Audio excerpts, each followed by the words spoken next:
هذه هي الوصفه اللي غندير معكم اليوم، اللي كتجي رائعه وكتجي زوينه بزاف. نتمنى تنال الاعجاب ديالكم وتجربوا اخواتي. الوصفه ديال الصوبه اولا السوب اللي كتجي اكثر من رائعه. نعرفوا الفوائد ديال الخضر، كتجي صحيه بزاف وكتجي زوينه. نتمنى تجربوا اخواتي، وكتجي سهله للتحضير في هذا الوقت ديال البرد، وحتى في الشهر الكريم كنديروها كتجي رائعه. ها نتوما شوفوا القوام ديالها كي كيجي. بسم الله غادي نبدا نقدم لكم المقادير وطريقه التحضير في نفس الوقت. السلام عليكم ورحمه الله تعالى وبركاته، والصلاه والسلام على رسول الله.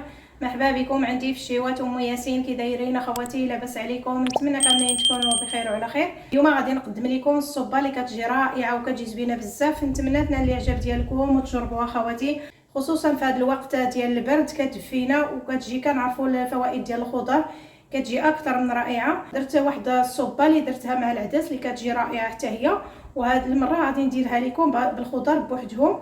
بسم الله غادي نبدا نقدم لكم المقادير وطريقه التحضير. ندير 4 ديال الخزاوات وانتم على حسب الافراد الاسره، و4 ديال الكورجيت، وشويه ديال القرعه بلديه، وشويه ديال القرعه حمراء. القرعه بلديه الا ما عندكمش بلا ما ديروها، الا عندكم ديروها زوينه، الا ما عندكمش ديروا غير الحمراء. عندي واحد مطيشه وجوج بطاطات وواحد بطاطا حلوه و4 ديال اللفتات، شويه ديال الربيع قزبور ومعدنوس مقطعين رقاق. الربيع ما غاديش نديروه حتى كنطحنوها، عاد كنديروه باش كيبان ليا في الصوبه. بسم الله غادي نبدا نقطع الخضر. غادي ناخذ دابا الخضر غادي نقطعوهم هكا على هذا الشكل هكا.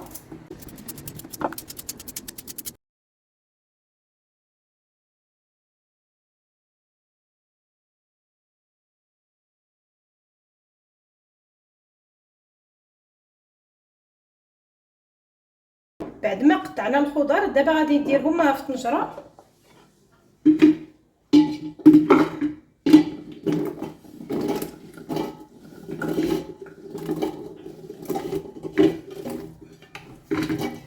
غندير ليهم شويه ديال الماء باش غيطيبوا. بعد ما درت ليها الماء باش غطيب ليا، دابا كنضيف ليها شويه ديال الخرقوم وشويه ديال الملحه.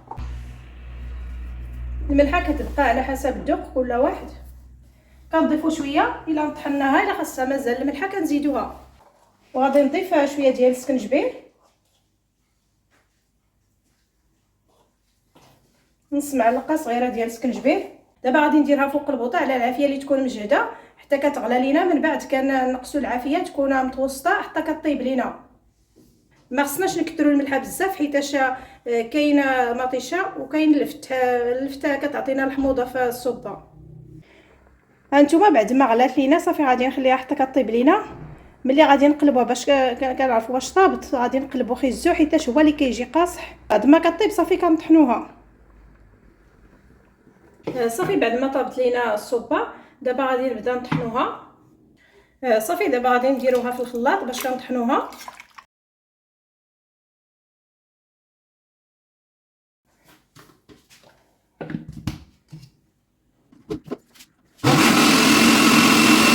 صافي دابا كنطحن فيها، وخديت داك الخضره اللي بقات ليا في الطنجره درتها في الكاسرونه. حيتاش هاد الخضره اللي كنطحنها غادي نكبها، غادي نرجعها للطنجره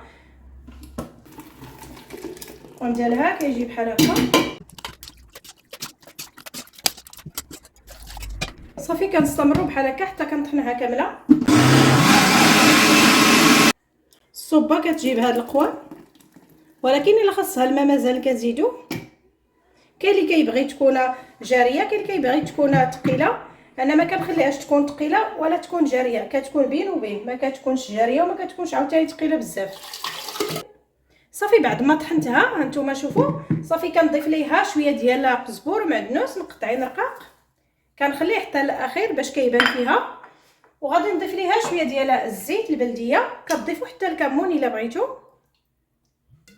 شويه ديال الزيت البلديه. من بعد كنضيفوا شويه ديال الزبده، المعلقه كبيره، سواء الزبده العاديه اولا الزبده ديال الباطا اللي بغيتو.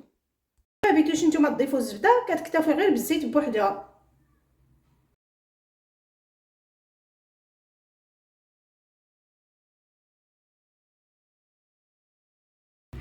بعد ما خلطتها جاتني هكا ثقيله شويه، غادي نزيد ليها مازال شويه ديال الماء غليان. غير شويه ماشي بزاف، ما خصهاش تكون ثقيله وما خصهاش تكون عاوتاني جاريه. هانتوما شوفوا كنخليها بهذا القوام حتى كتغلى لينا ونحسب ليها 5 ديال الدقائق، غير كيطيب لينا داك الربيع شويه صافي كنحيدوها. شوفوا الشكل ديالها النهائي بعد ما خليتها لمده ديال 5 ديال الدقائق. صافي دابا غادي نقدموها. هاد الصوبه كتجي رائعه وكتعجبنا بزاف، نتمنى تجربوها. كنديروها في الوقت البارد وحتى في الشهر المبارك كنديروها، كتجي زوينه وكتجي صحيه.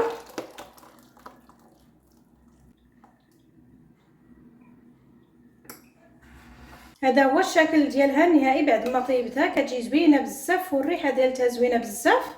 نتمنى تجربوها خواتي. اللي عزيز عليه الحوت يمكن ليه يضيف فيها الحوت ويطحنها مع الصوبه ولا حتى العظيمات. بعض المرات كندير العظيمات فيها حتى كطيب لنا وكنحيدوا العظيمات وكنطحنوها كيجيو فيها حتى هما زوينين بزاف. هاد المره درتها خضر هكاك بلا العظام بلا الحوت، كتجي رائعه. نتمنى تجربوها خواتي. غادي نزينوها بشويه ديال الورقه ديال المعدنوس. الى عجبتكم الوصفه اليوم ما تنساونيش من التعليقات ديالكم واللايكات اللي كيفرحوني بزاف، وبارطاجيوها مع صحاباتكم. الى اللقاء حتى فيديو جاي مع وصفه جديده ان شاء الله.